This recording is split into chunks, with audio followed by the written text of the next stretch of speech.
तत्पश्चात परीक्षित ने कहा, गुरुदेव इतना आनंद आ रहा है और कब दिन निकल जाता है, कब रात निकल जाती है। ये कथा बरकरार 7 दिन 7 रात्रि तक सुखदेव भगवान की जो वाणी है 1 सेकंड के लिए भी रुकी नहीं। 7 दिन 7 रात्रि तक अनवरत चलती रही। श्रोता भी बड़ा परिपक्व है, उसने भी पानी नहीं पिया, वो मुख की तरफ ही देखता रहा।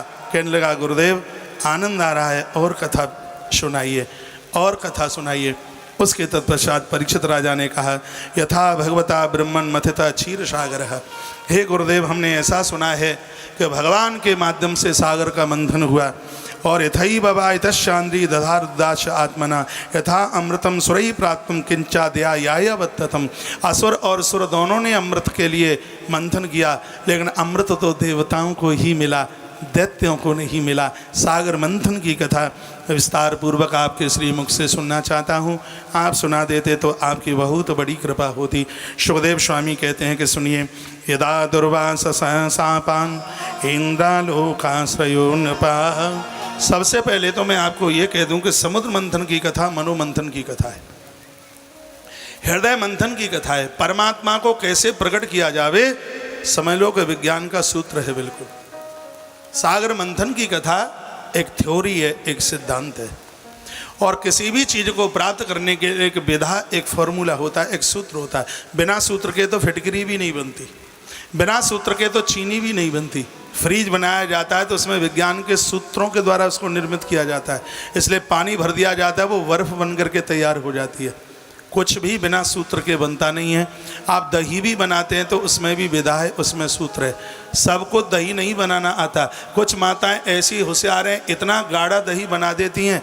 अग्नि पुराण में लिखा है, जो दही खुरचन से जिसको काटा जावे खुरचा जावे, ऐसे दही से भगवान को स्नान कराया जाए तो एक स्नान भगवान का 100 स्नान के बराबर होता है, ऐसा अग्नि पुराण के अंतर्गत लिखा है।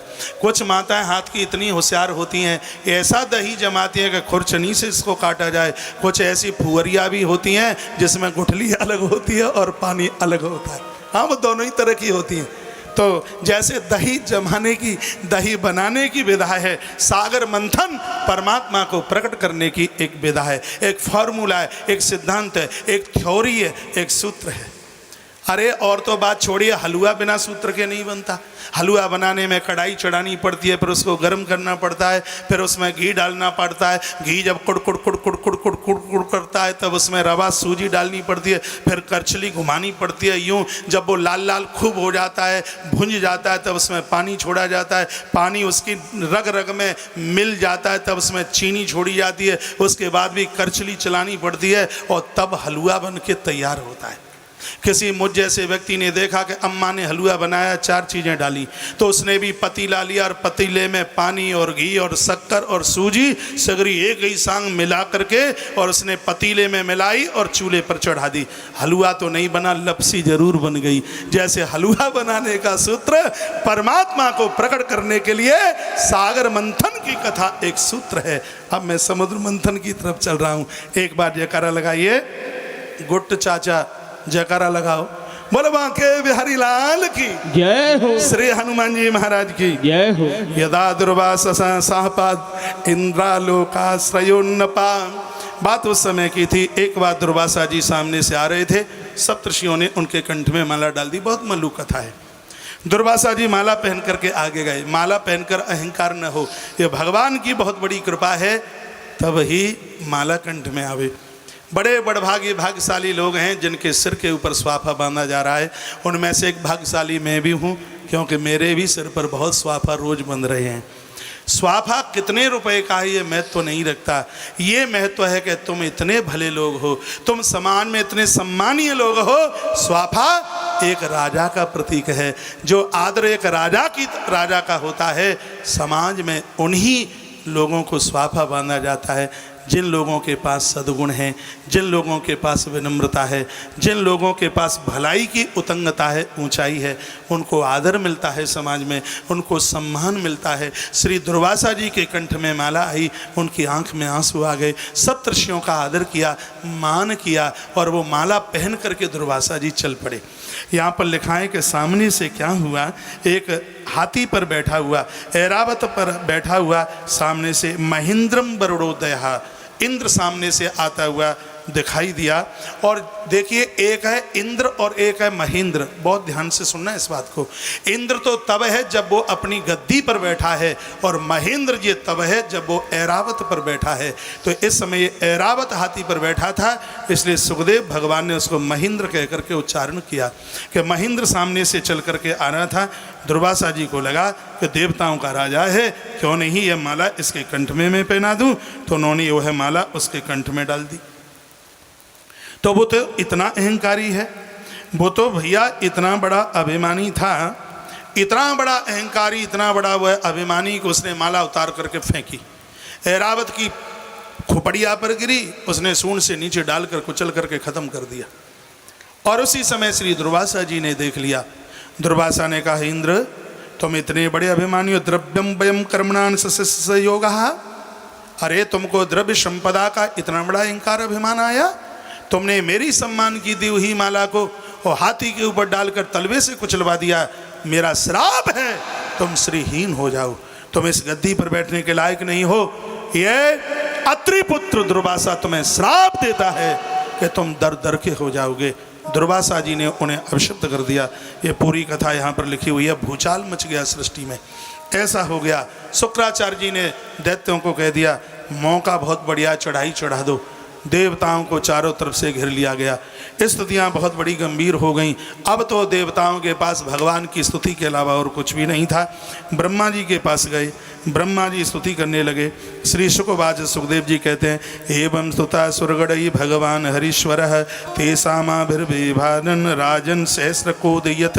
हे राजन, हजारों हजारों बार इन देवताओं ने भगवान की स्तुति करी और भगवान उस स्तुति से प्रकट हो गए। लिखा है 1000 सूर्य की प्रकाशता लेकर के भगवान प्रकट हुए हैं। 1000 सूर्यों का प्रकाश, उतना बड़ा प्रकाश भगवान के पास था। भगवान प्रकट हो गए, लेकिन किसी भी देवता को भगवान नजर नहीं आ रहे थे। वहाँ सिर्फ 2 ही ऐसे थे जिनको भगवान दिखाई दिए। ये कथा भागवत की है, लेकिन आपको ये जरूर लगेगा कि हम पहली बार ही सुन रहे हैं। भले ही आपने कथा 100 बार सुनी हो, इस कथा को सुन करके ये लगेगा कि ये कथा हम पहली बार सुन रहे हैं। इसमें लिखा है कि देवताओं ने स्तुति की तो भगवान के एक एक रोम से 1000 सूर्य का प्रकाश हो रहा था। और आप जानते हैं कि ट्रक की भी लाइट आंख पर पड़ जावे तो सामने की सड़क दिखाई नहीं देती। इतना प्रकाश ज़्यादा था कि चकाचौंध देवताओं की आंखों में था, उन्हें दिखाई नहीं दे रहा था। सुखदेव भगवान कहते हैं, परीक्षित, परमात्मा को देखने वाले वहाँ 2 ही थे। कौन कौन थे? विरंचो भगवान दृष्टवा सह सर्वणम ताम तनुम। वहाँ 2 ही थे, एक थे ब्रह्मा जी और दूसरे थे महादेव। इन 2 को ही बस भगवान वहाँ दिखाई दिए, दोनों को दिखाई दिए। सिर्फ ब्रह्मा और शंकर ने भगवान को देखा और उस समय ब्रह्मा ने भगवान की बड़ी स्तुति करी। परमात्मा को वही देख पाएगा जिसके हाथ में त्रिशूल होगा। बहुत ध्यान से सुनिएगा। ये सबको भगवान क्यों नहीं दिखे? क्योंकि सबके हाथ में त्रिशूल नहीं था। भगवान उसी को दिखाई देगा जिसके हाथ में होगा त्रिशूल। त्रिशूल का मतलब है काम, क्रोध और लोभ, तीनों को जिसने मुट्ठी में दबा करके रखा है, ईश्वर उसी को ध्यान में आएगा। ईश्वर को वही देख पाएगा। मंदिर में तो हजारों लोग जाते हैं, लेकिन मंदिर में हजारों को भगवान नहीं दिखता। मंदिर में तो किसी किसी को ही परमात्मा दिखाई देता है। शंकर जी को भगवान इसलिए दिखाई दिए क्योंकि उनकी जटाओं में गंगा थी। जो जंजालों की जटाओं में शांति रूपी गंगा को संभाल करके रखते हैं, परमात्मा को वही देख पाएंगे। शंकर ने इसलिए भगवान को देख लिया क्योंकि ये वृषभ पर आरूढ़ित थे, ये बैल पर बैठे हुए थे। वृषभ धर्म का प्रतीक है और जो धर्म को सवारी करता है, जो धर्म को अपने पास रखता है, एक क्षण भी धर्म से दूर नहीं जाता। इसलिए वही भगवान का दर्शन कर सकता है। परीक्षित ने पूछा तो गुरुजी फिर ब्रह्मा जी को कैसे दिख गए? तो कह दिया ब्रह्मा जी को इसलिए दिख गए क्योंकि ब्रह्मा जी वो देवता है ब्रह्मा जी के बारे में यह कहा गया कि ब्रह्मा वह देवता है जिसके जीवन में नित्य वेदों का स्वाध्याय है। वो परमात्मा का दर्शन करने के लिए हर क्षण हर पल तड़पते रहते हैं। और ब्रह्मा की ये एक बहुत बड़ी विशेषता है कि इस धरती पर जितना भी वैदिक साहित्य जो भी है ये सब ब्रह्मा की श्वास से बाहर चल करके आया। धरती पर जितनी भी वैदिक परंपरा का निर्माण ये विधाता ब्रह्मा के द्वारा हुआ। ब्रह्मा ने हमेशा धर्म को आगे के लिए बढ़ाया। हे परीक्षित, जो धर्म का ह्रास नहीं करता, जो धर्म का विकास करता है, उसकी ही आंखें भगवान को देख पाती हैं और ये सबके बस का काम नहीं है।